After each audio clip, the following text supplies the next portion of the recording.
So I want to take us real quick because if you understand the message at the beginning, you'll understand how to follow it through. One of the things that we still probably have a problem with is helping everybody to understand why we do this. Why do we come to church? And we come to church because it's so easy to drift. We have been on a series of teaching, and God is saying, don't be afraid as a pastor to talk to people about coming to church. Well, if you talk about church, it's going to run them away. Okay. I do funerals every week. They come back.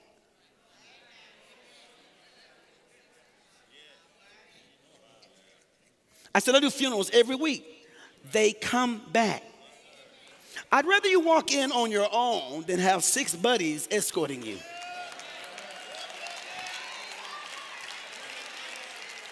No, see, I don't care who you are, how important you are, or how long you've been famous, or how wealthy you think you are, or what your other lifestyle is. When you die, mama or somebody will bring you back to where you started. And it all started right here in church. All right.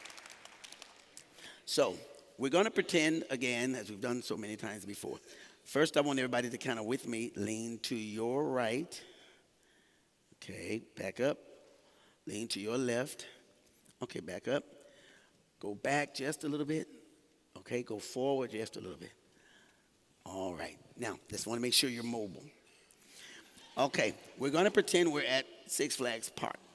Okay, or an amusement park. And we're going to do like I've talked before. So this is how we do Christianity. This is why we do church. And I don't know, I was not going to use this, but God is speaking to my heart early, saying somebody needs it just even more simplified. When you go to the amusement park, you guys down here, my guys, y'all ever go to amusement park? You ever ride the roller coaster? Amen. I don't ride the roller coaster. I don't have that faith level yet.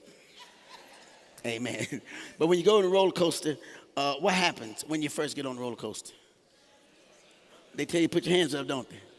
Okay. Before you put your hands up, you have to wait in that long line. So just waiting makes you decide, ooh, I can't wait to get this over with. So now you're on this long line. Put your hands up. Now, when you put your hands up, what's the first thing they do?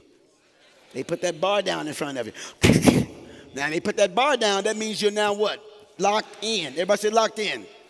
I want to be able to help you to understand today why we're locked into this thing as Christianity. And we've said it before, so members, you work with me on this because we're trying to talk to some other people that have got to be convinced that they're locked in. Some of us are just going for the ride, and you get upset when you fall out and things don't go right in your life. It's because you got on this ride, but you never got locked in. You kind of like going through a roller coaster like this. You know, ooh, ooh. That's not how you get the ride. Matter of fact, before they start, they're going to suggest that you get what? Locked in. You put your hands up. You know what that means? Move your hands. We got a bar that's going to come down. When you come to church, you'll see us like this. Put your hands up sometime. That's what we do. That's called a praise. God says, okay, before we go on this ride, you're going to realize I need you to surrender. Put them up, put them up, put them up, put them up. I need you to surrender. Quit trying to be all cool. We all know you cool, but you got problems just like the rest of us. So go ahead and surrender, because when you surrender, that's the first sign to me that you're willing to be what?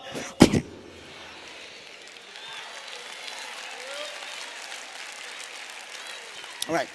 Now, when you start to get locked in, Mr. Arturo, we get locked in, what happens? That thing takes off, right? That little girl come through. You all right? You all right? I'm touching about. You all right? You all right? No, I'm not all right. You all right? And then the ride takes off. When the ride takes off, the first thing it does, would y'all stop the film for me first? My team is so great. I didn't know they were going to do that. They're going to kill the ride. No, okay, so we can do the visual. Oh, great, great, great. Okay, so y'all can try to keep up with me if you can. But the one thing you do, you get locked in. Then what happens? Now, remember, I want you to do like me. Everybody like me. Ready? We're in, and the ride is starting to do what? Let's go.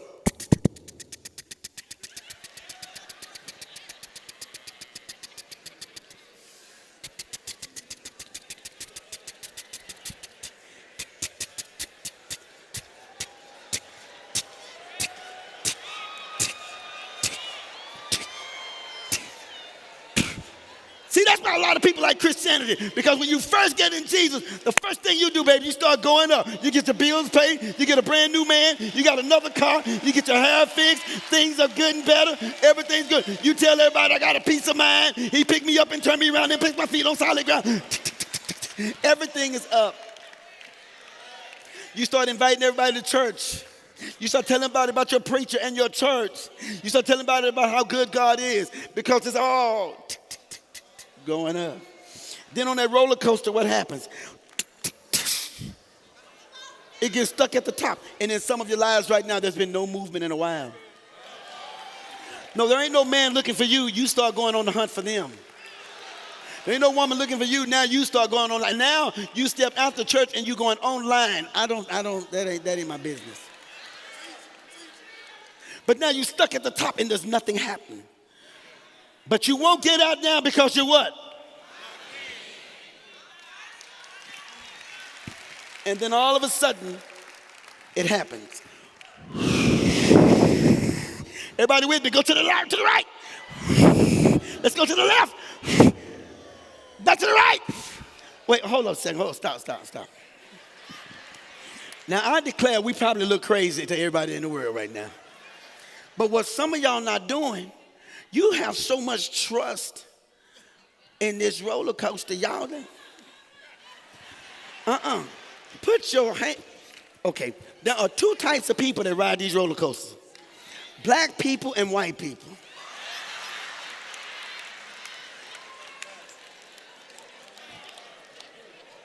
When that thing goes up to the top, I told y'all, my white friends, they put their hands up.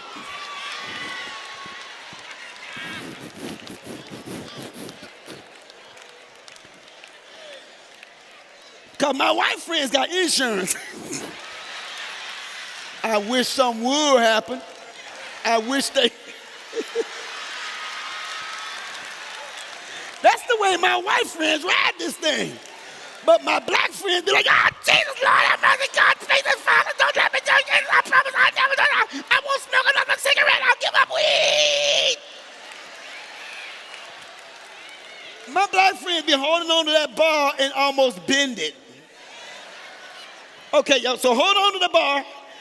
You're not going to fall because you're what? You are trying to secure your destiny.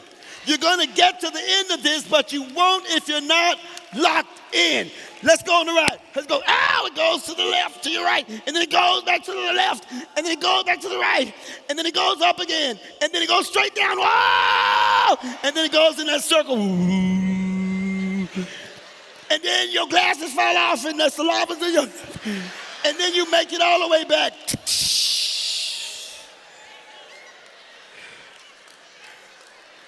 And now you look like a born-again crackhead. Because you've only been in Christianity a little bit. But you look like you've been through hell and high water.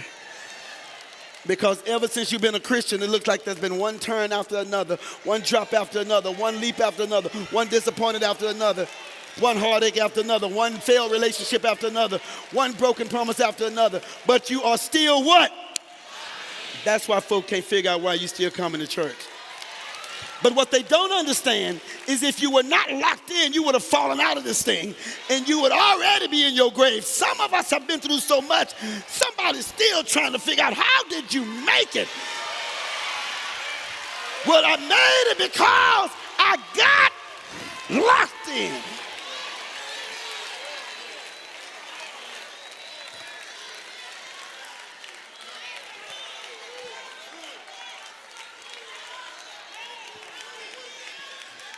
Pastor Rush, I know you've been through it.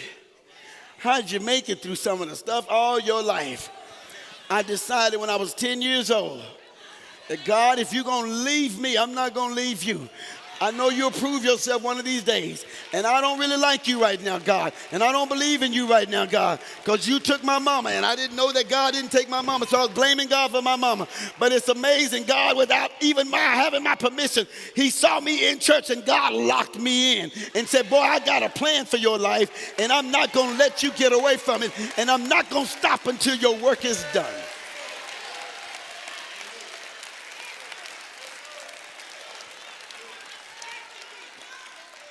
That's why we go to church, y'all. That's why we go to church. Because we got to get to the end of this ride. The enemy, the devil has an option. Jump out, bail out, or better still, stay on the ride, don't get locked in and get thrown out. And see, when you get thrown out, that's when people say, ooh, I'm never going to get into Christianity because that hurt me. Let me tell you something. The last time I rode one of those rides out of 6 Flags, it didn't hurt while I was on it. Oh, but early Wednesday morning, just about the break of day, I got up, put one foot on the ground, and it hurt. And I'm trying to say, where'd that come from? The hurt came from the ride I took earlier. Sometimes your pain, you'll get that later. Sometimes your pain doesn't come until later on. You're going through it so much right now, you don't even realize how much you're hurting.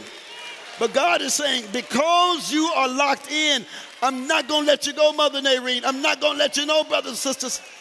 I'm not going to let you go, Brother Calton. I'm not going to let you go, Sister Decay. You got locked in. You're going to have some bumps. You're going to have some.